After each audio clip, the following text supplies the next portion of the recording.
Hey friends, welcome to the Tennis and Bagels podcast. I am here with the full crew. Vansh, who is in California, pretty far from the action, but we got a respondent. Owen Lewis is right there in Paris, and it's midnight, and he just watched Medvedev versus Marin Cilic, who got possessed by a tennis god tonight. But that's not exactly what we're going to start this podcast with, because it's not the biggest news of Roland Garros this week. So let's first do a round of I'll check. Let's do a check on the how how's everybody doing? How's everybody doing after how many freaking matches have happened already in week one? How are you guys doing? Pretty good, dude. This week one has been absolutely crazy. Obviously, we have an imbalance in the draws, and that was the storyline coming in. And you have four of the top five players in one half, and then you have a wide open sort of bottom half now on both the men's and the women's side. But everyone is eagerly anticipating Djokovic and Nadal number 59 tomorrow, and number 10 at Roland Garros, with obviously the storyline being Nadal playing an amazing match against Felix Auger-Aliassime just yesterday. And now as we record, we're recording on Monday, and Djokovic and Nadal play tomorrow night. And it should be amazing. But we still have majority of the top seeds on the men's side have made the quarters, except for Medvedev and Tsitsipas. And so we're all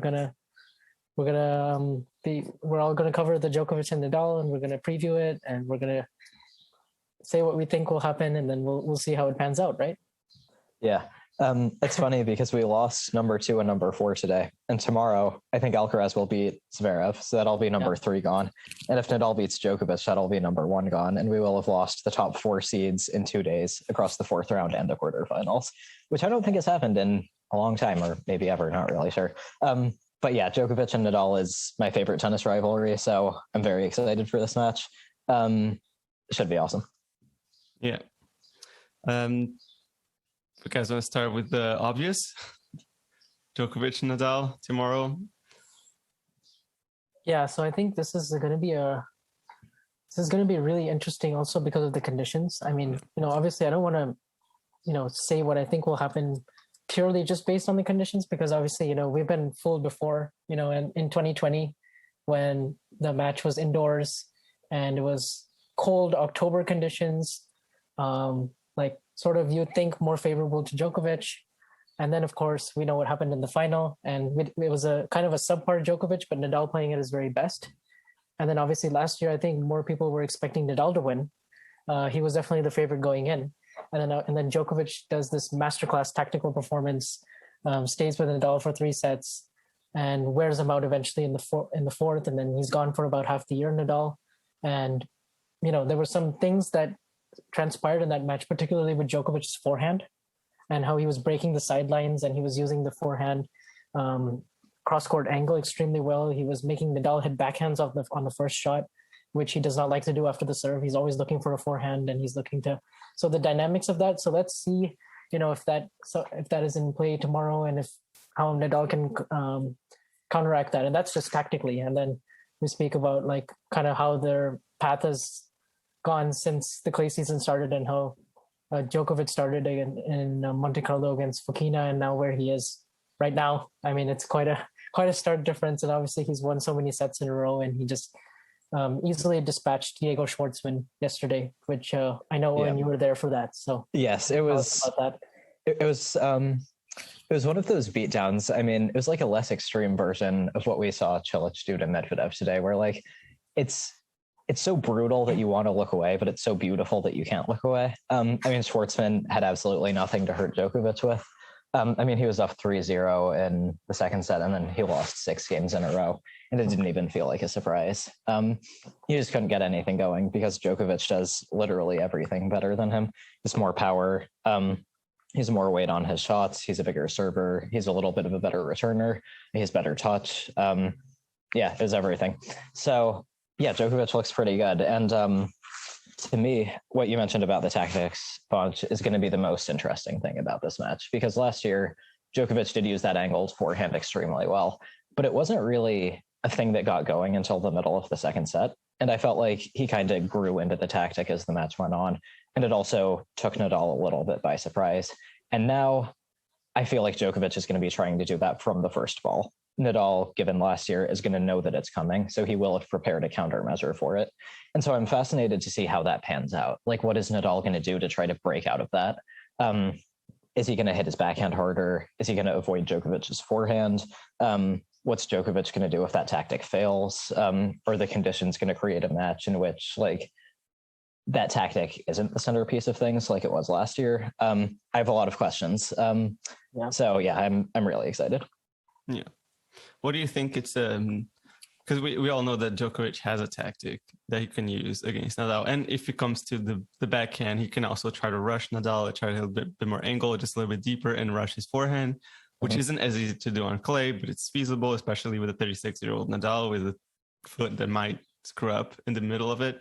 But what is a tactic that you guys would think that Nadal might have against Djokovic? Should they both be like fully fit? Well, for me, the number one thing is going to be his forehand. His forehand has to be the absolute biggest weapon on the court because that's where he'll have the most advantage. Especially like you're saying, he's 36 now and his movement has definitely declined from the peak versions of himself. So his forehand, I don't mean to Djokovic's forehand, I mean just his forehand in general needs to be overpowering and it needs to take over the match, in my opinion, for him to have the kind of advantage. And usually the way he likes to get out of the pattern that Djokovic throws with his cross-court forehand, he usually tries to, loop it back in the middle and kind of get back to neutral. And then he's sort of playing defense. But I'll be interested to see if he actually goes for more and tries to crack the backhand down the line. It's going to be tougher to do. Like, can he actually do that extremely well? Is he going to use his short slice in that situation? Is he going to bring Djokovic forward? Is he going to be a little bit more aggressive off the first shot? Is he going to do more damage with his return? That's what I'm also wondering, because obviously we know Djokovic is such a dynamic return of server and he can hit his return on a dime. Like Nadal has a very good return, but it's sort of more just to get himself back, hit a really deep return and just get him back into neutral, and then he can do the forehand on the next shot. Whereas Djokovic is, really going to pummel him, especially the second serve return. He's really going to go after it. I think last year Nadal only won 40% of his second serve points in their semifinal. And a lot of that, obviously the fourth set, you can throw some of that away, but still it was. But even before that, it was moving in that direction. Yeah. And I think you make a lot of good points, Vance, but I'm kind of going to disagree with you on the point about the forehand, because I feel like on this court, regardless of the conditions, I think it will be the biggest weapon on the court, Nadal's forehand. And I feel like that's almost, I feel like that's almost, and I feel like that's almost a given. So I think the bigger question is, how is his backhand going to be? Because last year, I thought his forehands did a bunch of good things, but his backhand faltered when Djokovic targeted it. So my question is, can he have a better backhand performance and can he break that tactic? And I think if he can, he probably wins. And if not, he's going to lose. So I'm wondering what he's going to do with his backhands. Because when Djokovic can successfully pin him in that corner, he has a lot of options. He can go back to the backhand. He can hit to the open court. He can hit a drop shot. And that gave Nadal fits last year. And he could never really break out of that. So I think Nadal's backhand is probably the biggest question for me, because I think his forehand's going to be great. It usually is. I think Djokovic's backhand will be steady as it usually is. I think Djokovic will hit a bunch of angled forehands, although that's another question I have. Because last year he executed that angled forehand tactic at a really high level. So I feel like to replicate that again, or was that just exactly kind of one-off? Right. If he doesn't do that as well, and he doesn't have as big an edge in the deuce court rallies, then he's going to be under pressure. So is he going to be able to be that accurate, that consistent, that patient? If Nadal gets off to a flying start, like he often does, is he going to be able to rebound as well as he did last year? I think the forehands are definitely important, but I think the forehand for Djokovic is more important and the backhand for Nadal is more important, if I had to say. Yeah, I definitely agree. And on the serve, definitely on the Nadal serve, Djokovic is going to want to, on the deuce side, he's going to want to hit his backhand cross court and pin Nadal in that corner. And then on the ad side, he's going to want to go down the line with his backhand, which is extremely hard to do at a high clip. And then Nadal's going to be hitting serve plus backhands, which he definitely doesn't want to do, because he's definitely looks for a forehand right on the first shot. So I wonder, how does he get off that How does he get away from that pattern and get it back to neutral quickly? Mhm. Going to be really interesting. Yeah, I think another thing I'm going to have my eye on is Nadal's serve, because Nadal didn't really serve that well last year. I think he had 7 double faults, but he had also kind of had issues with his serve that whole clay season. And even though his season this year has been really abbreviated, that hasn't been the case. Like, I don't think double faults were an issue against OJ Aliassime. So I'm wondering if he serves a bit better than he did last year, which I think is very possible and maybe even likely. How does that change things? And then also, do you think that maybe the double faults? I mean, he obviously said he was having trouble in general, but given Djokovic is such a bigger returner, and the big three know when they're facing each other. So, like, do you think it could apply a little bit more pressure, and Nadal could go a little bit more for his serve than he normally would, and that might cause a bit more double faults in that sense? I'm not entirely sure like what Nadal plans to do with his forehand. Like it might depend on his level of confidence, not with his forehand, but with his serve. It might depend on his level of confidence, and like if he's feeling like he doesn't need to play himself, like to keep constantly doing better than he normally is. So it kind of is a thing like when lower ranked players, like they face those guys, they feel like they need to go for the lines a lot more. So if Nadal isn't as confident, he might feel like he needs to go for the lines a lot more, like even on his serve, which could be a problem because Nadal has never really been known as a big server. And he normally uses his serve as a tactical weapon to like set up his next shot. So if he's not planning on, he needs to get accuracy, but not line accuracy. I feel like he just needs to make sure that he opens up the court or he uses the serve down the tee on that side a little bit more, like not more, but like with more a more varied way, so that he can, if not make serve aces, he can at least like get like a Djokovic out of balance and like hit up poorer returns, like a little bit of a floater ball that doesn't land too deep, and he can just kind of finish it off with his forehand. I think that could be really key for him. But it's kind of interesting because on clay, obviously on faster courts, Djokovic has the big edge on serve, and he's just a better spot server in general, and he can win so many more cheap points. But it's kind of neutralized on clay for both of them. So I feel like it's so much dependent on the baseline rally and the first shot after the serve, more than like the serve itself. The good thing is I don't think we've seen a high double fault rate from Nadal this year, right? Especially to the extent that it was last year. And maybe if the foot is bothering him, then he'll have a harder time pushing off on his serve, maybe. But yeah, so far the good news is I think the foot seems to be holding up pretty well. Especially in the fifth set yesterday, he had quite a bit of spring, and he was definitely very explosive, especially towards the end. Yeah, I mean, defensively, he was outstanding. From what I saw, he didn't look hampered at all. And I think it's possible that could change because neither player is going to win this match without, like, this is not going to be an easy match. Nadal's just played a long one, and I think, like, I don't see him winning in 3 sets or an easy 4 sets. Like, it's going to be long like it was last year. And for a lot of the match last year, he looked okay, but then it hit him at the end. So we know that this sort of thing can happen mid-match, and I think that's definitely something to look out for. So I'll also be curious to see, like, how many drop shots is Nadal going to chase down? Because we know that's going to be a big part of Djokovic's strategy. He's going to make Nadal run. He's going to hit a lot of drop shots. It's at night, so it's going to be a lower bounce. They might even have a bigger effect than they did last year. That match started during the day. So early on, if I were Rafa, I might let a few of them go. So then if I'm down break point and Djokovic hits a drop shot, I have the legs to go for that. Whereas if he runs everything down at the beginning, it might screw him over later. Yeah. That's definitely something Djokovic is doing a lot better this year than he was in 2020 and 2019, I feel, during the clay season. He's using his drop shot less as a bailout and more as an actual tactical winning strategy. Yeah. Because if you remember in 2020, he overused that, and Nadal was all over that. Like right in the beginning. Like I think in the first game itself, he had like 2 or 3 really predictable ones, and Nadal chased them all down. Yeah.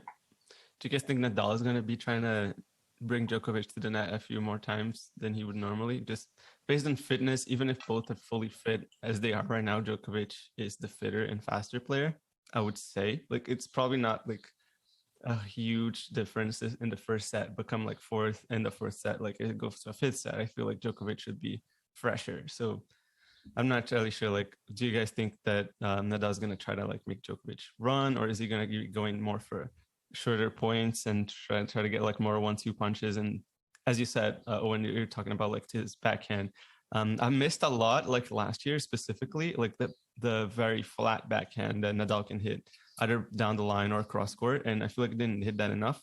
So I agree. The cross court one is big because then he gets Djokovic stretched out defending on his forehand. Yeah. Mhm. And then maybe after that he could use the backhand line drop shot, or he can throw in the short slice and make Djokovic hit kind of an awkward low backhand and then go for a forehand down the line on the next ball.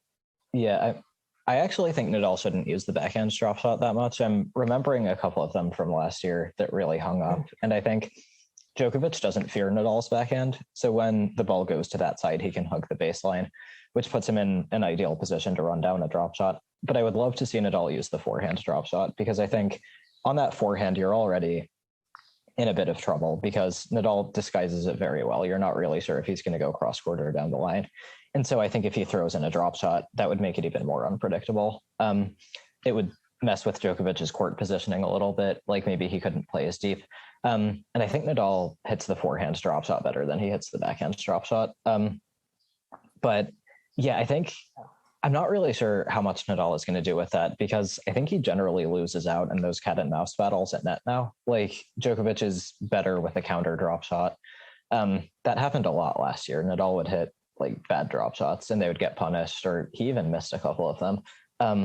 And so I think he should go for drop shots when he has the space. But like if I were him, I wouldn't try to make it that much about the net. I think he has to win the match with his forehand and backhand, like topspin. Yeah, it'd be interesting to see how that plays out. Because last year he was definitely losing a lot more of them.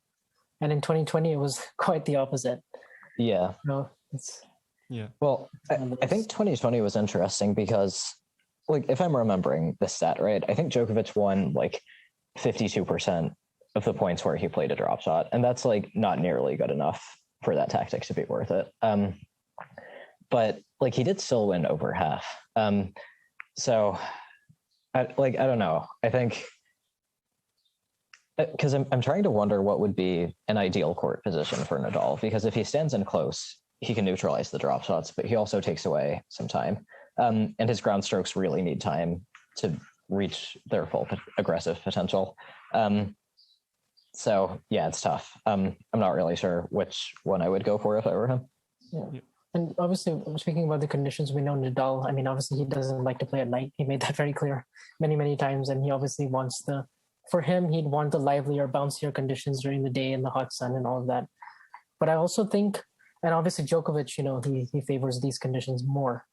But I think we saw it a little bit in 2020, and we also saw it a little bit in the baseline rallies in 2018 Wimbledon, when, okay, it's not, you know, obviously it's on grass and different surface and different circumstances, but Nadal had more time on a lot of his ground strokes, and he actually had more time for his offense, and he could do a better job of rushing Djokovic. And contrary, Djokovic was the one having to work harder to hit through the court. And obviously now, I mean, his forehand is looking really, really good, and it's been looking good since Madrid and especially Rome. But I wonder if he'll be able to keep up that same kind of aggression, especially what he had last year as the conditions started to cool down. Is that going to be enough of an advantage for Djokovic? Like I've still yet to see like how big of a factor that really is. I think we can assess that once the match is actually completed, because I'm not sure how much an advantage it actually is for Djokovic. Yeah, I think that's a great point. Like last year, his most devastating shot was that angled forehand, but he didn't hit winners off of it. Like I think he hit one winner with that the entire match, which was a 3-all in the tiebreak at the end of a great rally. But it was more a positioning thing and an error forcing thing and a shot he used to set up other shots than a weapon itself. And so if that doesn't work, I'm curious to see if he has a fallback plan to hit through Nadal, because I don't really know that he did that last year. So I think that's definitely a question. And Nadal, his movement is diminished, but he's still an otherworldly defender on clay. So it's not going to be easy. Yeah, and it's not going to be easy to hit through him, even his speed. Especially the 3 sets that he won yesterday, I thought were supremely good. Like he was defending incredibly well. He's still a really tough guy to hit through. Like it's still a nightmare trying to do it. I mean, Felix was extremely good at the serve and serve +1, But I feel like every time they went into a rally beyond 5 shots or 9 shots, I mean, Nadal still had the significant edge. Yeah. And if you move on a bit to backwards, like to matches that already happened, if you pick, still like in the topic of Djokovic, Nadal, Djokovic destroyed Schwartzman, and Nadal had this big battle against Auger-Aliassime. What do you guys, can you guys tell anything from those matches? Djokovic has obviously been looking really good since Rome, pretty much. His level has been pretty up there, I would say. Nadal has had moments, even in this clay season, that he wasn't really at his best. And against Auger-Aliassime, especially his start was really terrible. Like he's hit a lot of enforced errors. I don't think he can afford to like fall down like a 1-6 against Djokovic, even though it's Nadal. Like I don't feel like Nadal like wants to give him the pleasure of like gaining momentum for so long, and Nadal to like lose so much of his legs on a completely useless set. So yeah, do you guys think you can tell anything from the previous matches that happened from these guys? And you can go further back even if you want to. Yeah, I think kind of both of those matches were encouraging and also come with a little bit of risk. Like I think in Djokovic's case, played great, didn't do anything wrong. He's going to be fresh. That's awesome. But Schwartzman did not make him adjust. Schwartzman never made him uncomfortable. That was as easy for him as a practice session, and it's not going to be like that against Nadal. And so like these guys have talked a lot about suffering, and they've both said it helps to suffer before a big match. And Djokovic did not suffer. So I wonder if that could possibly hurt him. Nadal did suffer, but he maybe suffered too much. Like if he lost enough in his legs, or if this will affect his foot, which we don't really know, like then maybe it would have been better if he had gotten out of that match sooner. I think if he is fresh, it could be the best of both worlds for him, because like he had some patches that weren't good, and then he had some patches that were amazing. Like I think his form is there. In the 5th set, I think he was at his best. He hit 15 winners, 4 unforced errors. He defended really well. Auger-Aliassime, he actually hit 10 winners and 5 unforced errors, and he lost the set 6-3. And he never got past 30 in a Nadal service game. Like that's brutal. Nadal was basically playing perfect tennis. And we know that he raises his game against the tough opponents. Like I think against Djokovic, he's not going to have a walkabout like he did in the 4th set against Auger-Aliassime. So in a way, I think both matches were encouraging because they displayed form. But I think maybe Djokovic didn't suffer enough, and maybe Nadal suffered too much. That's a good point you make about suffering before a big battle, and how much of that is, oh, did he tire himself out too much, or he might have actually really played himself into form at just the right time. And I feel like the way he finished off that match from 4-3 and those 2 spectacular games that he played, I mean, that was like a vintage game that he played to break Auger-Aliassime, and 4-3 in the 5th set. I mean, Felix made all of his first serves. He did everything you could have possibly asked him to do. He was aggressive on his approach shots. He came to the net when he had to. He played good defense. He like pretty much everything that you would have wanted from him, he did. And Nadal just played an absolute perfect. That was like, a perfect embodiment of why he's won 13 Roland Garros titles, I feel like, the last 2 games. So I wonder if he takes that into this match and he's kind of just raring to go, like right from the get-go, because I don't know if you saw this interview, but he even said to Tennis Channel afterwards that, sort of every match that he plays here from now on, given everything that he suffered last year and also suffered, before Madrid and Rome, he sort of hopes that it's not his last match at Roland Garros, but he's going to play it like it is. So I kind of just, and obviously with just how much that he doesn't know if he'll ever be back, and all of those doubts that he has, with his foot and his injuries, and a little bit of that aura sort of going away, and more guys in the locker room having belief, he might just come out and just be guns blazing, ready to go. Now, traditionally, that doesn't always happen, especially because he's a little bit more of a slow starter in these kind of matches. And usually it's Novak who's usually sharper from the get-go. So I'm interested to see if that actually plays out, because I don't think he can afford to go down 6-1 or 6-love and, just lose that first set. This is in 2007 or 2008 anymore, where I don't think he just quite has that in his legs, because also he has a lot more dips now. He finds it harder to close out matches. Yeah. Definitely nerves come into play. You saw in the 4th set, Felix Auger-Aliassime played incredible, but Nadal led him back into the match. And he was up 40-love in his serve, and all of a sudden he made 3 uncharacteristically bad unforced errors. Yeah, he was even up love 30 in Felix's first service game that set. It looks like he was going to run away with the match, and he completely took his foot off the gas. Yeah. So it's encouraging the 3 sets that he did win, because his winners to unforced ratio in all 3 sets was really good and really high level. And also on that note, I feel like it is a different situation. Obviously, different surface, different achievement, but like Nadal also failed to serve out the match against Medvedev in the 5th set in Australia, which was very, I think, uncharacteristic is the good word to like say it, because Nadal isn't the guy who like normally fails, but it's, I guess, given the achievement was different. But like, do you think this makes anything? Do you think Nadal could face something like that against Djokovic? Should be like on the verge of like beating Djokovic again and like reaching a semifinal? I think so. I think it could happen, because with age you do tend to get a little bit tighter, and you almost know too much because you've been in this situation so many times before. Yeah, I mean, too much. I actually think it could happen to both guys. I mean, we saw that last year in the 3rd set. Like, there were points where they both should have won it. I mean, Djokovic was up 5-4, 30-love, and then 20 minutes after that, he was down 5-6 in set point. And then Nadal lost that point, and then he played a couple of bad points in the tiebreak and ended up losing the set. Like, I think there were points in that match where they both choked a little bit. Yeah. Choked is probably a bit of a strong word, but yeah, I think big points are going to be huge. And a narrative, not really a narrative, but a point about that semi last year that I didn't really see explored was Nadal lost a lot of break points. Like, I can remember at least 4 individual games where he had break point and didn't convert, and Djokovic went on to hold. That's not going to fly. Like, he has to convert his opportunities, because there were points where I think he could have won the 3rd set last year and even the 2nd set. He had 3 break points at 2-4 and 2 break points at 3-5, and he lost all of them and lost the set 6-3. That can't happen if he's going to win this match. Like, he needs to be opportunistic. So yeah, I think that could absolutely be a factor for Nadal, but also for Djokovic. Side note here, I will never forget Djokovic's face when he was up against Nadal in the 3rd set, and he felt like he was going to win.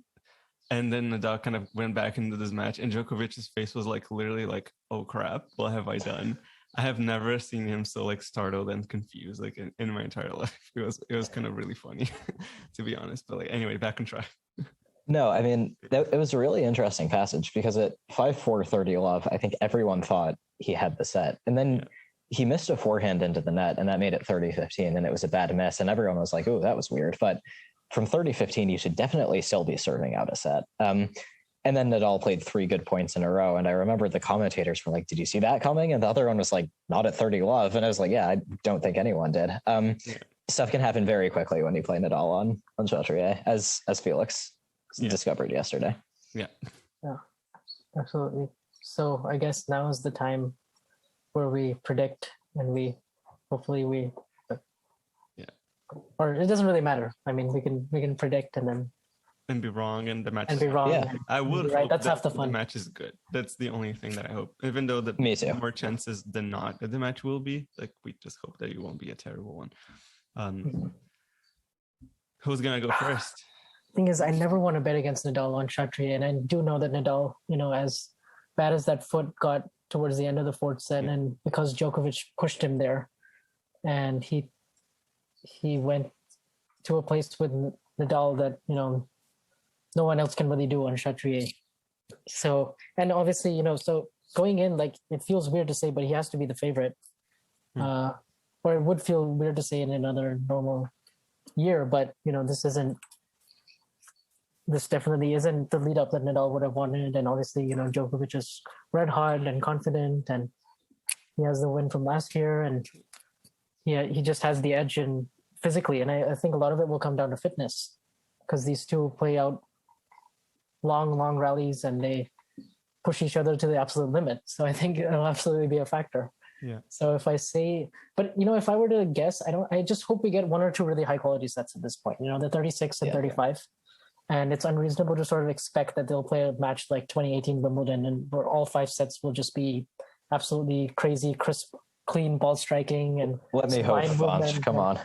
And I hope so too, but I think we could sort of get a situation like 2017 Australian Open final between Federer and Nadal, where they both kind of, they have their own sets where they both impose their tactical paralysis, and then they have one kind of really good set, right? Yeah. So I could sort of see that, and I feel like Djokovic has an edge, but it's not quite as much as people are saying. It is still Nadal and Chatrier, even though it's at night. So I'm gonna say we do get a really nice 5-setter. I'm gonna say it goes over 4 hours. Yes, I'm gonna say I like that it. I think it's possible. So Djokovic has beaten Nadal in 3 and 4 sets before, and it is a quarterfinal, and so it has a different feel to it. Like the stakes are slightly lower, still incredibly high, but given that Alcaraz is still there and you still got to win the final against whoever that is, I think I'm going to lean Djokovic in 5. I'm going to go with it, and I think the 5th set is going to be the best set. That's my prediction. I think it's going to be a 6-4 or 7-5 in the 5th for Djokovic. I'm gonna go a little bit different. Like I will still say also Djokovic in 5, but mostly because one, I've predicted him to win in Murray Museum's podcast. Before I left, I said Djokovic will win the tournament. So like to win the tournament, he also must beat Nadal at this point. So, but I think that Djokovic is going to have like a sort of like a Nadal Federer 2009 Australian Open 5th set, in which like is gonna just take over it. Like I think Nadal is gonna be a little bit more cooked by the end of the match, and Djokovic will feel like it's time to finish it on. Like it's just gonna smell blood, and you'll take it. Kind of like the 4th set last year, you mean? Sort of, but like without Nadal's foot really like bothering him, I think Nadal would just be like out. Do you think Djokovic could do that to Nadal on this court? Like if Nadal's physically fine, do you think he could beat him in a set like that? I don't know. Maybe. Who knows? I don't know if I see it. I was also going to say Djokovic in 5, but now I have to change because you both said that. And here at Tennis and Bagels, we are many things, but we are not boring, guys. So, don't agree with that. Not boring. Yeah. So, first I want to say like I have no idea what's going to happen. When I was at the French Open today, I took a walk with Sasha Osmo of Sport Club and Tennis Majors, and we chatted a bit, and this match came up, and he asked me like, what do you think is going to happen? And I was like, I have no idea. Like, I don't know what's going to happen. They've played 58 times and I have no idea what's going to happen. Because I don't know. I thought Nadal's level was great against Felix, and Djokovic's level has been great, but I don't know if that's going to be repeatable. I don't know how the conditions are going to affect things. I don't know how Nadal will be physically. I don't know if Djokovic can execute his game plan as well as he did last year. But I said I would be different. So I'm going to say Nadal in 5. He goes into that mode he went into in the Australian Open final. He's talked about how this could be his last Roland Garros, or this could be, every match could be his last. So he never leaves anything on the table, but he's really not going to leave anything on the table. The foot decides to be merciful. So he has energy. He can move. And he wins 6-4 in the 5th. And your mom goes berserk. 6-4? And my mom goes berserk. You don't want to say 7-6? The big Rafa fan. Set? Imagine we get a 10-point tiebreak. Oh my God. See, I consider myself pretty neutral, and even I don't think I could take that. I think, but yeah, that'd be amazing. And I do want to say, assuming this episode comes out before the match, if you're listening to this and you have a vested interest in this match, and even if you don't have a vested interest in this match, please stay off Twitter for like maybe the entire day, but especially during the match, because you will see people saying the match doesn't matter. You'll see people saying Nadal is faking an injury. You'll see people saying Nadal is so hurt that the match doesn't matter at all. Yeah. You will see members of each fan base trying to hurt members of the other fan base as much as they can. You will see people who are really invested in the match let that affect their tactical analysis. Just stay off, like watch the match, enjoy it, form your own takes, and then share them on Twitter. Like, don't get drawn into the toxicity so much that it affects your enjoyment of what should be a really great day for tennis. So watch it, enjoy it, but please, if you can, like, don't tweet, don't fight. Let's just try to enjoy this as much as possible. Also, very important, depending on like which streaming you're watching, you stay off Twitter during the match, because you might be behind and you get terrible spoilers. Yeah, and also, if you didn't know this is the night session, and Amazon Prime is letting everyone watch this for free. So Like, so if you don't have a way to watch, Amazon Prime. Yes. Nice. And I would also stop with the conspiracies about them being put on during the day or being put on in the night. Yeah. Decided it's the broadcasters, it's the TV. There's a million things that go into play here, and we shouldn't let that come into our analysis and be like, well, Nadal was robbed or Djokovic was robbed just because they're so invested in that particular player. So I would one of the also reasons argue why you should stay off Twitter during the match. Because I would also argue that if you think one player or the other was robbed by when the match was scheduled, you do not have enough faith in that player. I think it's insane to think that Djokovic couldn't have won during the day or that Nadal can't win during the night because they're that good. They're the GOATs for a reason. The outcome of this match is very much up in the air. So just try to enjoy it as a sporting event and not the breeding ground for conspiracy theories or fan wars. Yeah. I mean, just remember this: Nadal and Djokovic are a record at 1-1 on night matches at Philippe Chatrier and Roland Garros. So it could be anyone's. It is anyone's game. Well, 2020 was during the day, right? It was just indoors, and it was heavy. Well, it didn't go the nighttime, so. Oh, come on, Andre! You're spouting BS stats. You're a conspiracy theorist. Yeah. You're trying to make Nadal look better than he actually looks. Yeah. Get out of here. I'm joking. That is what Twitter will look like tomorrow, though. So again, stay off Twitter. So I'll be fooled by the 3D chess with these. So to summarize, we all expect a 5-setter. You guys think Djokovic is going to win. What do you think the breakdown of the sets is going to be? Do you think they're going to trade sets? Do you think one player goes up 2 sets and then we get a comeback? I think the player who wins the third set is going to win the match. That's my prediction. I think how very statistical of you. I think the player who wins will lose the first set. Okay, like last year. Yeah.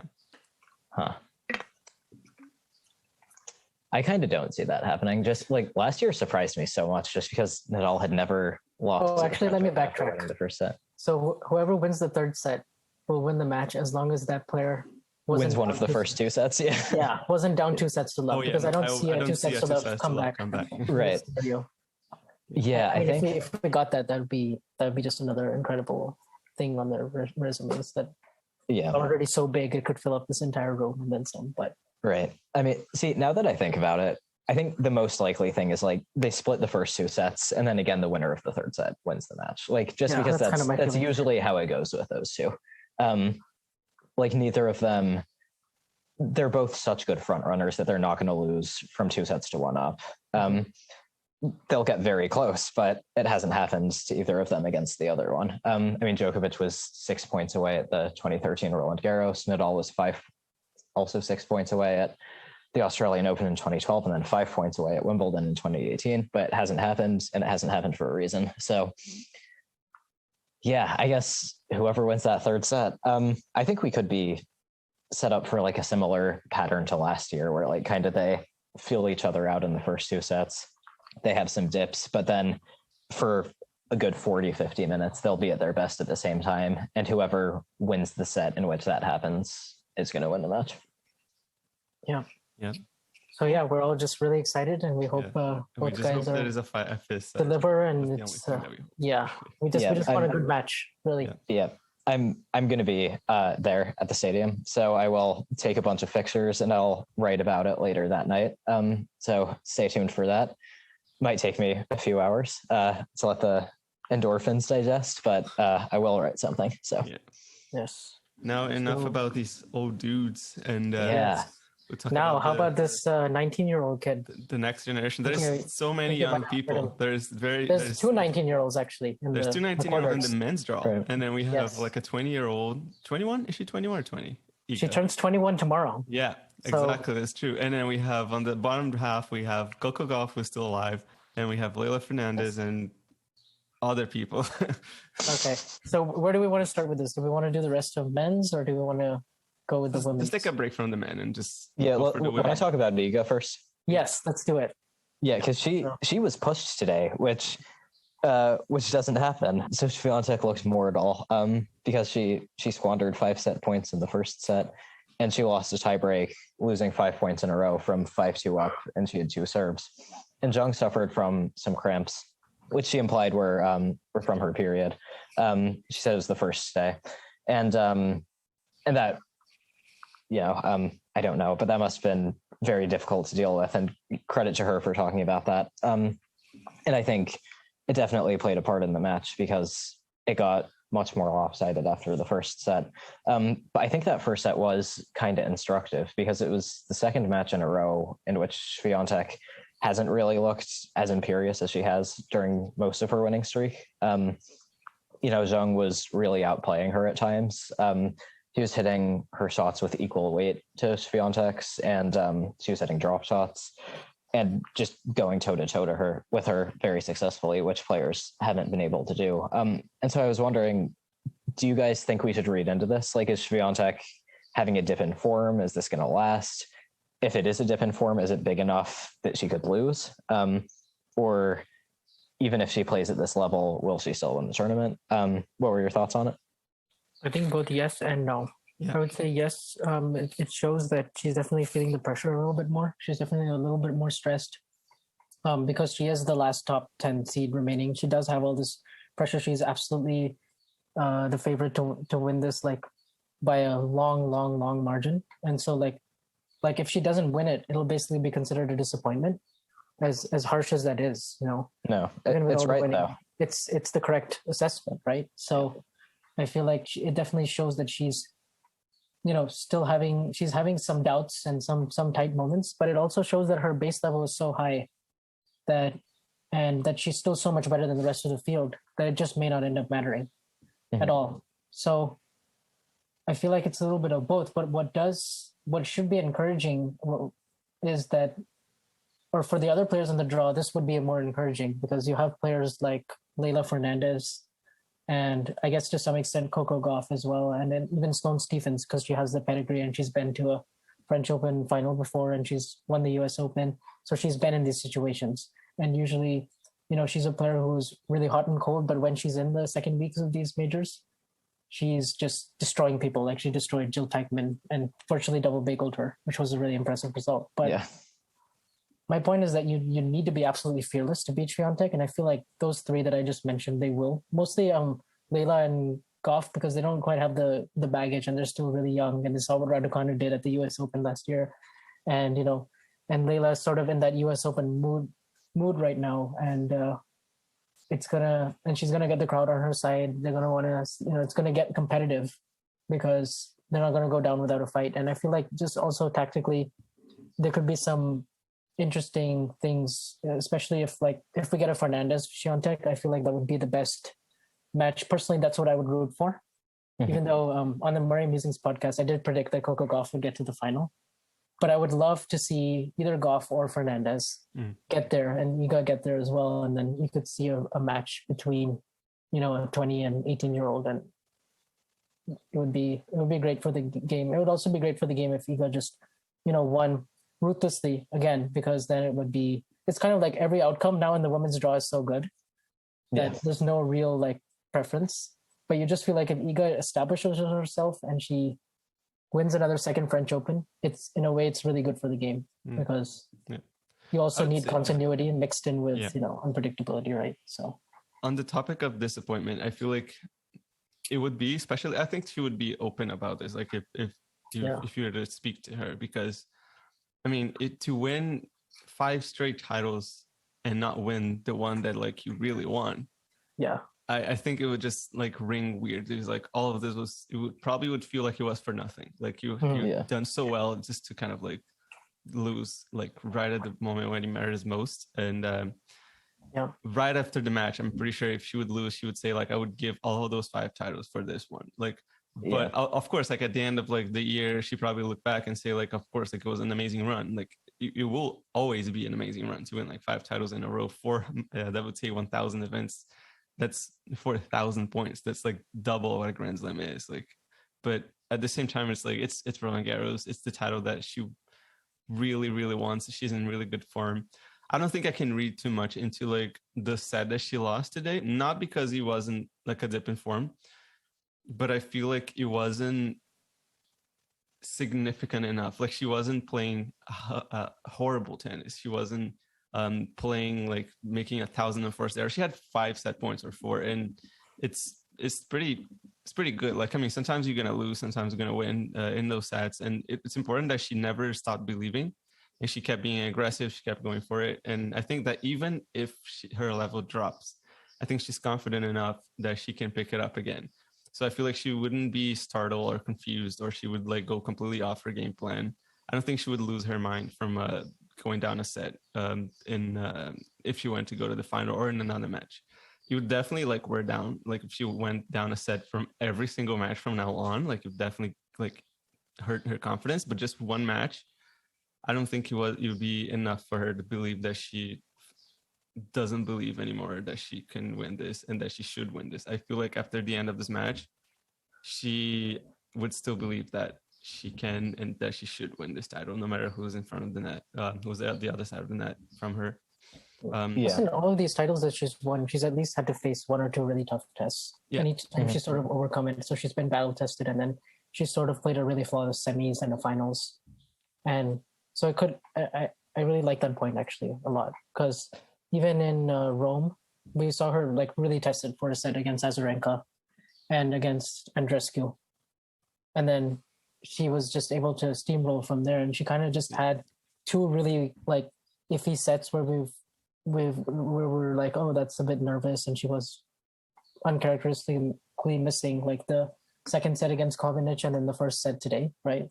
So it's still only like 2 sets. I guess if we see it like again and we see it, like if she drops the set like every single time from here, then it would be like, this isn't great.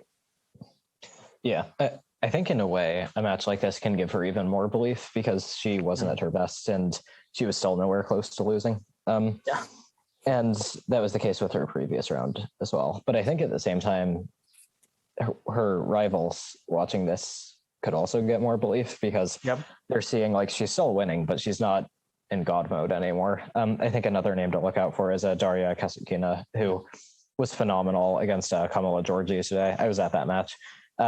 She destroyed her. It was 6-2, 6-2.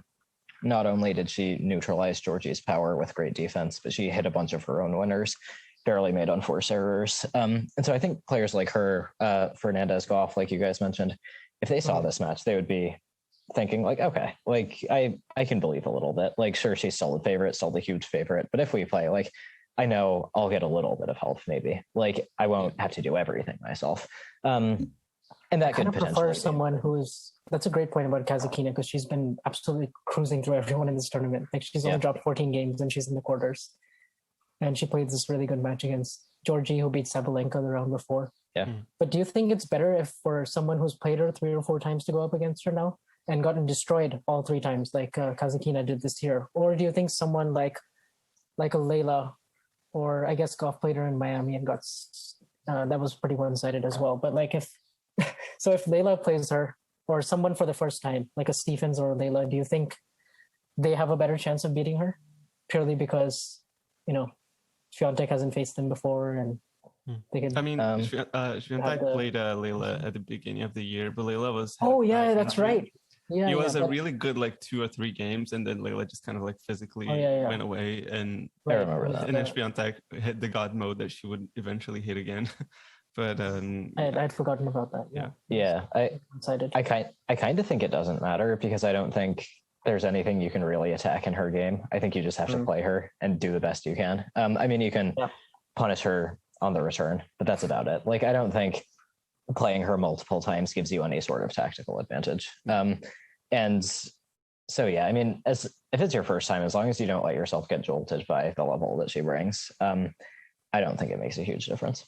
Mm-hmm. Yeah, I mean, it's tough to predict anything to go against Swiatek, because, well, obviously she's been riding like a huge wave of momentum, but also like, when is it going to end, right? So it's like it's tough to predict like when is the winning streak ending.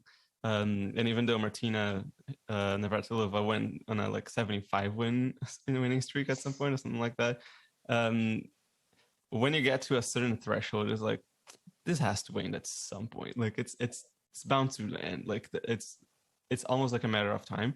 It's just a matter of like who is going to like. Yeah, I feel like it's going to be more up to it's more going to be dependent on her than her opponent at this point. Yeah, but I don't see Kasatkina winning. I think she could take a set though, but I just feel like Swiatek has sort of like the same thing in a lesser level, like Djokovic, Schwarzman. I think Swiatek just does everything that Kasatkina does, but better. So that's kind of like, in a way, their forehand technique is pretty similar, but Swiatek is faster and just more powerful. But yeah. Well, that's the thing. Like, I still can't see her losing to anyone. Like, she's going to have to play as badly as she did the last 2 rounds or worse, and her opponents are going to have to play really well the entire time. Like, she's still so much better than everyone else. Whatever it will take for her to lose, like, we still haven't seen it.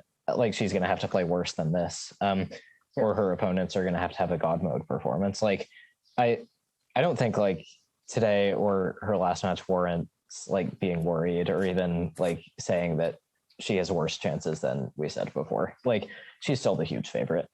She's still got that thing where like in finals she takes it up like 5 notches and destroys whoever she plays. Like, it's still all on her racket. We'll see what happens. Yeah. Do you think like Iga being so much better than the rest of the field, it always brings up that question, right? Like, is it that she is so good and she's so untouchable, or is it that the rest of the top 10 right now is in a bit of a vulnerable position, given that, you know, I mean, a lot of them are suffering from injuries.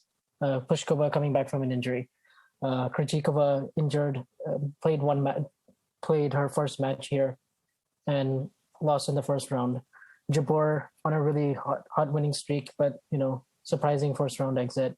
And then, you know, Sakari expected to go really deep, comes up against a really good player whose ranking doesn't reflect her true potential, but, you know, crashes out. And then, like, you know, Sabalenka with all her service woes and all of that. Like, do you read much into that? Or do you think this is, you know, do you think like they've shown enough throughout the past 1 year that, you know, their peak levels sort of speak for themselves as to how capable they are? Or do you think it's all about Swiatek just being absolutely levels above everyone?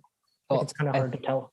I think, as always with this kind of thing, it's somewhere in the middle. Like, you can look at it and simultaneously say, like, if Iga were playing prime Serena Williams, would she have a winning streak that's long? No. But at the same time, is she amazing and way better than everyone else because she's amazing? Yes. I think a bit of both. Yeah, like she's doing things that like are insane. I mean, her movement is off the charts. There's not really a weakness in her game. Sometimes you can attack the serve, but that's about it. But I also think the rest of the top 10 haven't been super consistent. Like, we've had stronger top 10s, absolutely. Yeah. Like, there are some players who have had some losses that I think don't represent the quality of player they are. Like, I think some of them probably think they could do better. But like, do I think that warrants saying like Iga is only winning because some people think the top 10 are weak? No. Like, she's incredible. You could drop her in any era and she would be wildly successful playing at this level. So it's a bit of both, but I would say it has more to do with Swiatek. Yeah, I would say you answered your own question like just a little bit before, Vansh, because you said that Swiatek got tested before, but she just kind of came up with the goods like after like top first set or two, or first set and a half. But like I think it really is a matter of like the fact that she has been able to find the answers, and that's totally on her.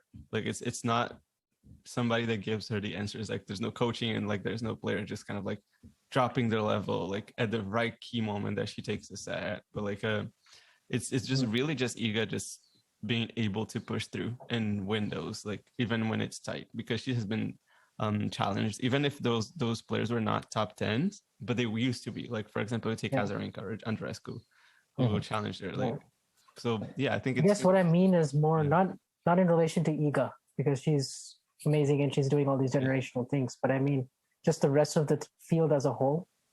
Like, it doesn't feel to me like the rankings right now, if you go from like 2 through whatever 20, like it's not really reflective of their current form. It's more like reflective of 52 weeks, which I get it's supposed to be, but it sort of feels like, you know, for example, like you have Kondovate, right, who had really good results at the end of last year. She won like 30 of her last 34 matches. We were talking about her a lot on this podcast because she was winning almost everything, like indoors and even, but I mean, since like Doha or since February and in the majors, she's not really had the best results.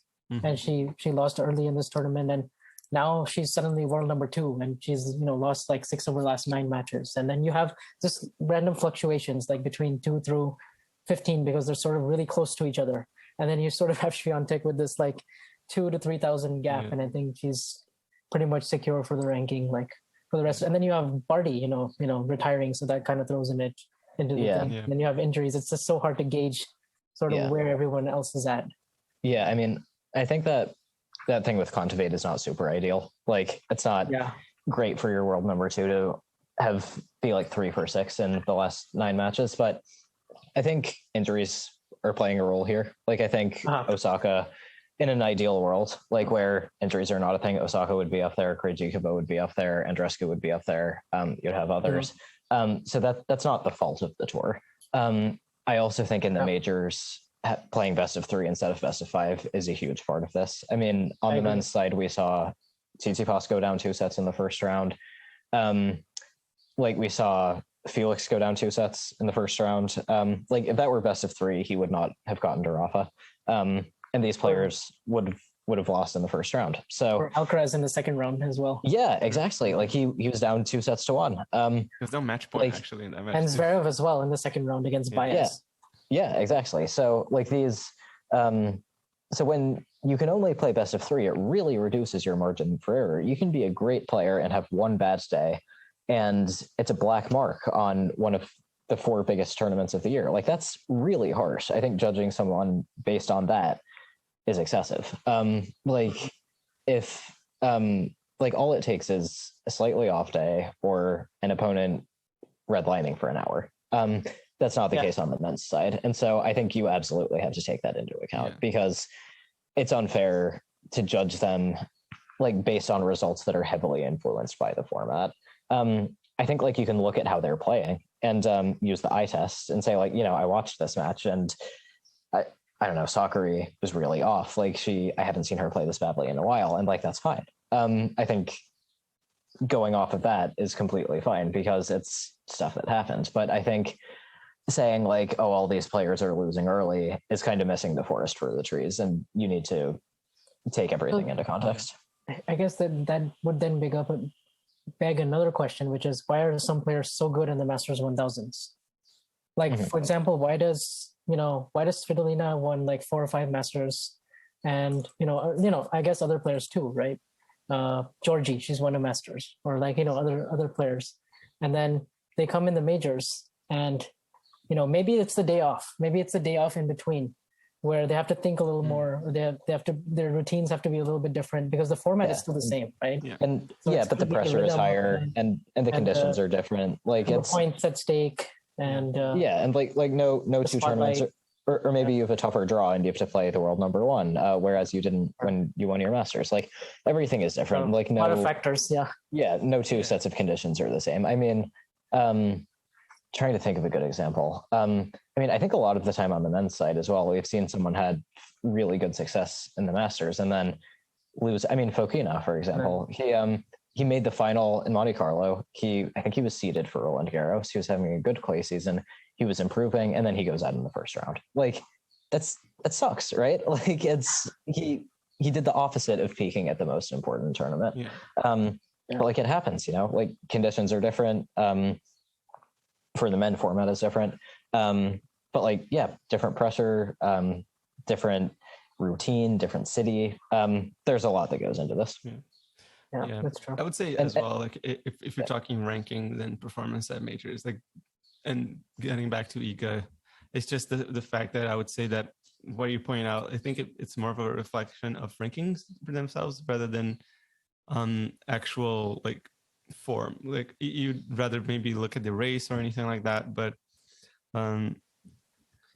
it's just I think the rankings right now are more skewed towards 1 or 2 really big results. Yeah, but it just helps though. Like this, you can help but like have a like a Badosa that wins like an Indian Wells and automatically has 1,000 points.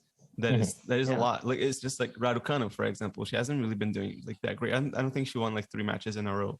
this year yet. Yeah, hasn't done that yet. But she has those 2,000 points because that U.S. Open was amazing. And she keeps going up in the rankings every week. She just jumps like one more. She's like on the verge of being a top 10 almost because of that. But like in a sense, it's like and nothing wrong with Raducanu. Obviously, we've already talked about her, and that a dream run doesn't automatically make you a player to beat at every tournament that you enter. Like it's not like that it works. Like she will learn. She's just started like completely weird, but like she's still a pretty good player. But I guess it's just the way that the rankings are, and I think it's just I don't know, until we have better, that it is what it is. And it's not taking away as well from the entire top 20 and top 30 who has of course not, unbelievable like players, like they're kind of up and coming, and you know, then they have bad days as well. Probably they have more bad days in the top 10. That's probably one of the reasons why they're not closer into the top 10 than some of the other girls are, the other women. I mean, I think, like, I guess to answer your earlier question, like, does it maybe speak to like a not super strong top 10 that Kontaveit is number 2 despite losing 6 of 9 matches? Like, it probably does. But does that mean that the top 10 is weak? Like, no. Like, I think there will be stronger top 10s. There will be weaker top 10s as well. And I think there are factors that go into why things are the way they are right now that are not in the player's control. And I think you have to consider those. So like, could the top of the game be stronger right now? Yeah. Is that entirely the fault of the players, or does that mean that, you know, Iga is benefiting from a weak era, or that players need to be doing better? Like, no, it's not as big a deal as some people are making it. Okay. Yeah, that's good. I think we covered, we kind of covered all the factors. So that's good. Yeah. On the men's side, though, the other quarterfinal in the top half is Alcaraz against Zverev rematch of the Madrid final, where Alcaraz won really easily. Do we see that being competitive, or do we think Alcaraz is just much a better player and he's fresher and too good, and he has the drop shot, and he's you know, just a better player right now than Zverev? Not only is he a better player, but with the exception of that second round, he's been in way better form. I mean, he demolished Korda and Khachanov, and he only dropped his serve once across both of those matches.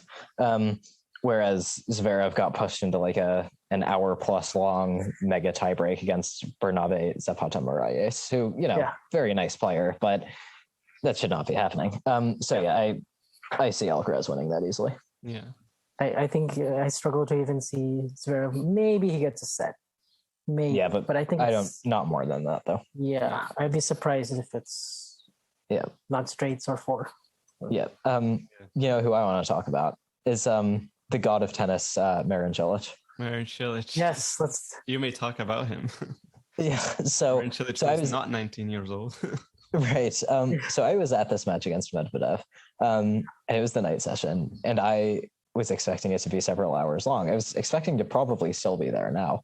And it was over in basically an hour and a half because Cilic summoned up the spirit of the 2014 US Open, barely missed a ball, won 90% of the points on his first serve. He took Medvedev apart, this, you know, major champion, quarter finalist at the French Open last year, world number 2. He had nothing. He didn't tank. He was reacting and fighting basically the entire time, and he had nothing. It was insane. I didn't see it coming. Did you guys see it coming? Not at all. I did think that Cilic would trouble him for 1 or 2 sets and we could get a 5-setter or a 4-setter, like what happened at Wimbledon, but I didn't think he'd sustain it from start to finish the way he did and not have a single dip and not feel the nerves, especially given how his last 3 or 4 years have gone, you know, since getting to the final against Federer at the Australian Open, or since he lost a match to Guido Pea. I think you can track it all the way back to that match at Wimbledon where he blew the 2 sets and a break lead. And, you know, he still had some good results here and there in majors. Last major, he beat Rublev in the 3rd round, played amazing tennis, and was a setup on Felix as well. So he's now back in the top 20. So he's been a little more consistent as of late, but I did not see this coming at all, to answer your question, to win. What is it, like 33 winners and 22 unforced and 90% of his first 2 points? I mean, just ridiculous. I feel like Medvedev was so flummoxed at the end. I mean, he just, for better or worse, I mean, his game, normally he's usually a wall from the back of the court. I mean, today he was not even able to put many balls in the court and extend rallies because the Cilic's serve and his serve was 1 and his I thought his defense was impressive as well. Here's a guy who I thought was past his physical prime. Definitely, I think sometimes I kind of thought he'd need a quicker court, or he needed to be Wimbledon or a grass event, and maybe he could win cheap points that way. But I think the clay is actually really helping him. It's giving him some extra time to set up for that first step, which he really needs, because he's not the same explosive defender that he was, let's say, 2014 US Open. Yeah. So for him to get this on clay at Roland Garros, where he's made 2 quarterfinals before, but this is the only major where he's not made the final. He's made the final at Wimbledon, final at the US Open, won the US Open, and finals in Australia. So this was really a throwback. I think this was his like a top 3, top 5 performance in his career, easily. Yeah, I mean, I would even say top 2 with that semi against Federer from the 2014 US Open. I mean, oh yeah, if we're only insane. counting majors, then I guess Medvedev did not have a single break point. This was the only time in Medvedev's career, I read on Twitter, that he didn't have a break point in a best of 5 match, and this was on clay.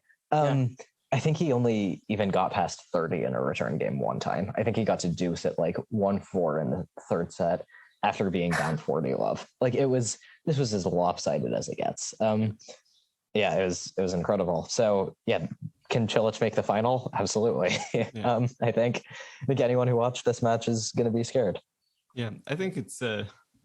I'll be honest. I didn't watch this match in particular, but I also think that I tweeted out earlier that Medvedev had already exceeded my expectations for this tournament. I thought he was going to lose to Kecmanovic, was actually playing really well up until this point. I thought that too. Yeah, but he kind of crushed him. And then it surprised me that he would lose that badly to Cilic. I won't say like that. I would imagine that match to go for like 5 sets. I think Medvedev's fighting spirit and the fact that he's been playing so well kind of means that for me, like he would have gone at least like 4 if he were to lose this match. But I don't think anybody could have predicted that this match could have been this terrible for him, because his serve is good enough that he should work on any surface. Like it's a good serve doesn't depend on like whether it's clay on grass. A good serve is a good serve. But I think Cilic just kind of got a read on him. Like he just kind of like downloaded his avatar spirit like from and that was it. Like he just could dominate all of the elements, and that he just could see the future. And this was like on his record. Like there was nothing Medvedev could do as from like what people are saying. And as I said, like nothing really justifies that score line unless it was either that or Medvedev was injured. And for the likes of it doesn't look like Medvedev was injured at all. He was fine. He was actually like he played a few of those bendy man octopus points at the end of the match. Like he was running for everything, but it didn't win him any points because Cilic wouldn't miss. I mean, I was disappointed as well that he couldn't like produce some form of resistance, but at the same time, like against that version of Cilic, I don't think there's a whole lot you can do. So yeah, I mean, that's probably going to be a hit to his confidence, just because like I don't know that he thought he could lose that badly to anyone on any surface at this point in his career. Major champion, he's been world number 1.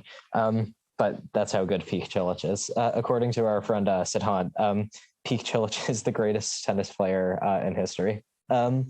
Which I don't agree with, but you watch matches like today's and it's easy to see how someone could think that. Yeah, and it's like I think I learned something about Medvedev in potential matchups as well, because against Kecmanovic, he's more of a rhythm baseliner. Like he's had a really good year. He did amazing in Miami. He did amazing, like winning so many matches, and he has Nole as his coach, and he has great timing, and he's more of a baseline hugger. And in that match, Medvedev, could use his skill sets a lot better because, he, as good as Kecmanovic is, he doesn't have raw like finishing power like Cilic does, and so he could get into those long skirmishes, and he could outlast Kecmanovic. He could rely on his defense. He could use his depth while trading. He could use his depth like on the return, and then he could go on offense himself. But against Cilic, he just looks so.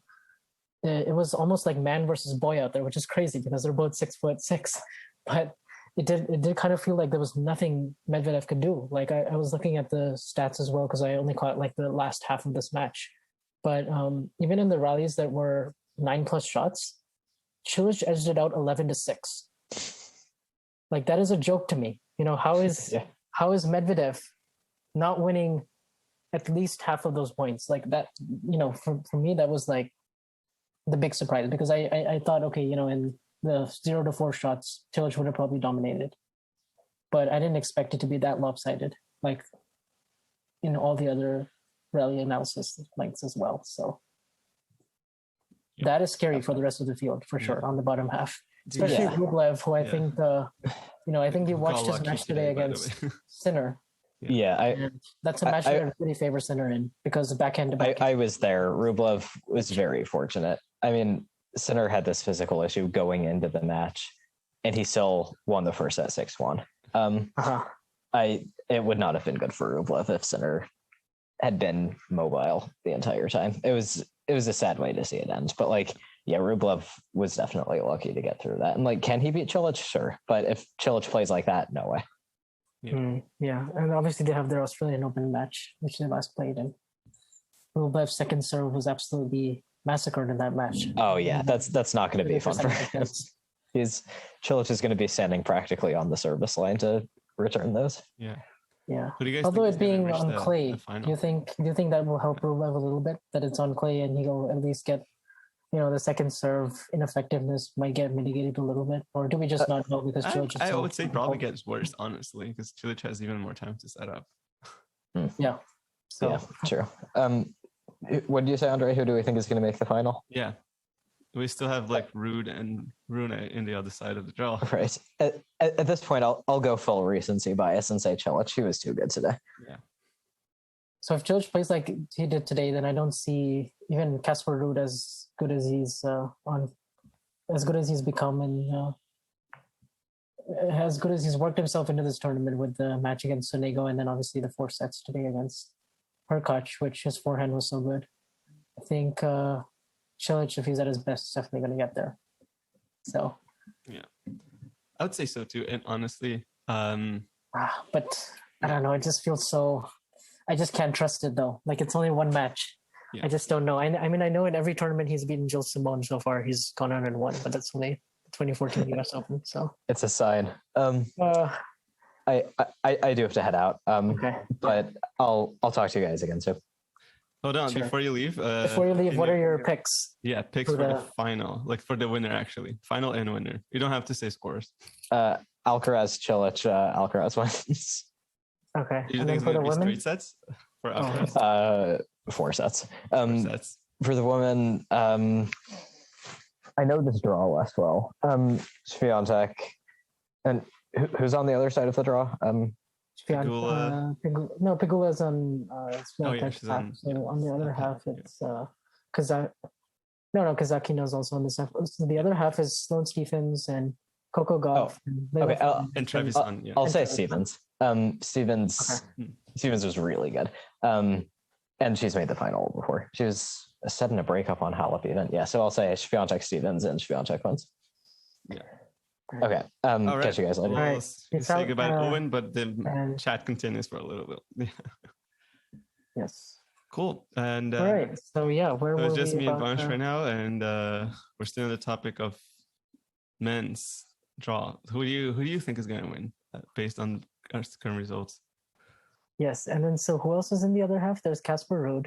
Rune, Cilic, and Rublev are on the other half. Right. So I'm going to say Casper Ruud beats Rune. Yeah. And we get a Cilic versus Ruud semifinal. And so it's either going to be Djokovic against Cilic or Djokovic against Ruud. I'm just going to go with recency bias as well. I'm just going to go with Cilic too. Same. I'll say Cilic and Djokovic as well. And the one thing I will say, like, before we end, is that as good as Ruud is, I think that would be probably one of the most disappointing finals if we get it. Like, I don't see Ruud being a champion this week. He might surprise me, and I will be happy if he does. But I don't think that Ruud has a game to trouble Nadal, Alcaraz, or Djokovic. Well, to be honest with you, I think no matter who we get in the bottom half, as harsh as it may sound, they're all great players in their own right. I think we could get a situation like in 2013 with where Ferrer and Tsonga was the other semi and Djokovic and Nadal was the other one. Yeah.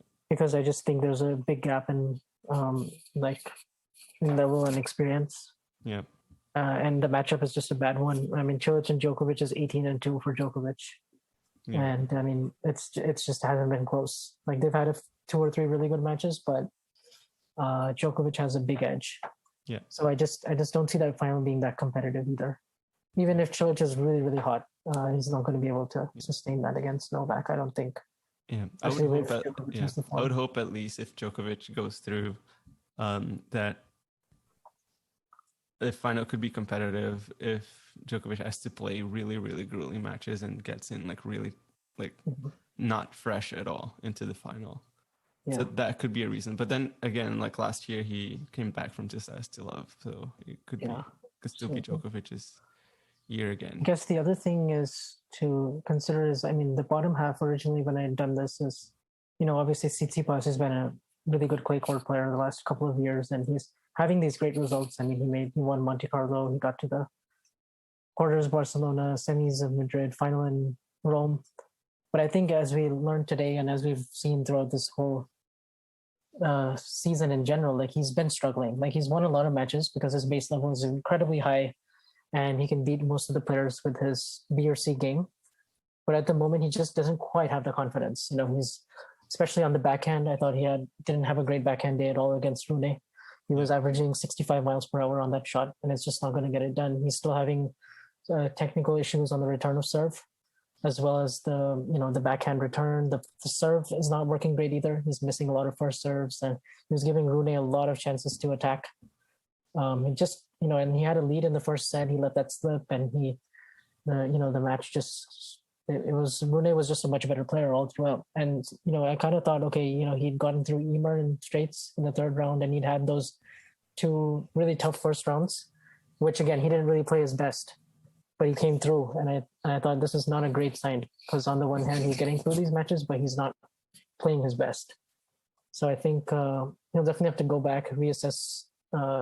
It's going to be a tough loss for him. I think he was the final last year. He was 1 set away from winning the title. Yeah, I had him, getting to the final and winning just potentially because of his draw and all of that, and I was wrong. So I think in a way it could be a blessing for him because means that potentially he doesn't have to suffer another really tough defeat late in the tournament, and now he has more time for the grass season, which he's not had time for before, and he can properly train and maybe give himself a little bit of a break because he's played a lot of tennis, and maybe he'll have a better second half to the season than he had last year, where he was also struggling with some elbow issues. So yeah, I mean that just opened up a lot of the bottom half, and now we're left with these players. But I thought Rune, nothing to take credit from him because he played really, really well, and he was super composed. And in the end, I thought he was going to cramp because he was, really, really tight and nervous. And he came up with an ace and 2 clutch forehands, and he completely deserved the match. So well done to him. Yeah. And same question we asked to Owen just before we go. Yeah. Who wins, and what's do you think, is it going to be a straight set, a first set, a 5 setter? And you said Djokovic, Cilic, right? Yeah, I think Djokovic, Cilic. I think we get 3 sets. I think one of them is a tight one. Yeah. But I think Djokovic wins that fairly comfortably. Even though he might be potentially tired from 4+ hours against Nadal, and then Alcaraz is there. So which I think the change would be. So yeah, but I still think he has such a good grasp on how to play Cilic. He's played him 20 times, and he knows that game better than anyone really. So I don't really see that troubling him. Yeah. So I would say just probably just to be different, as Owen said, and we're not boring. I would say probably Djokovic in 4. Okay. Yeah. They split the first 2, and Djokovic just goes on 3 and 2 probably in the fourth and third and fourth sets. And that concludes it. And for the women, pick was Swiatek against. I'll say Swiatek against Fernandez, and I would say probably Swiatek in 2. really badly, but like I would say like probably 3 and 4, like last year's US Open. Mhm. But yeah. I am going to be different just because that's what we do on here. And also because I went on the Murray Masons podcast and I said Coco Gauff would get to the finals. So I think I'm just going to stick with that because I don't want to hedge it. And also, I feel like that match with Sloane Stephens is kind of 50-50. Yeah. And then, Fernandez. I do think she'll get to the semis. So I have Coco Gauff in the final and I have Swiatek winning that in straights. Mm-hmm. All right. And that concludes it. Hopefully your listeners are having a crack at this episode before the Nadal Djokovic match, but if you're not, I'm sorry. And that'll be it. Thanks for listening and hope you enjoy Nadal Djokovic. And if it's after, hopefully there was a really good match and we all got to enjoy this together. See you guys later. And follow us on Twitter at Tennis and Bagels. Marsh is at Fonch50K. Owen's at Tennis Nation. I'm at Roland Andre. And see you next time. Bye.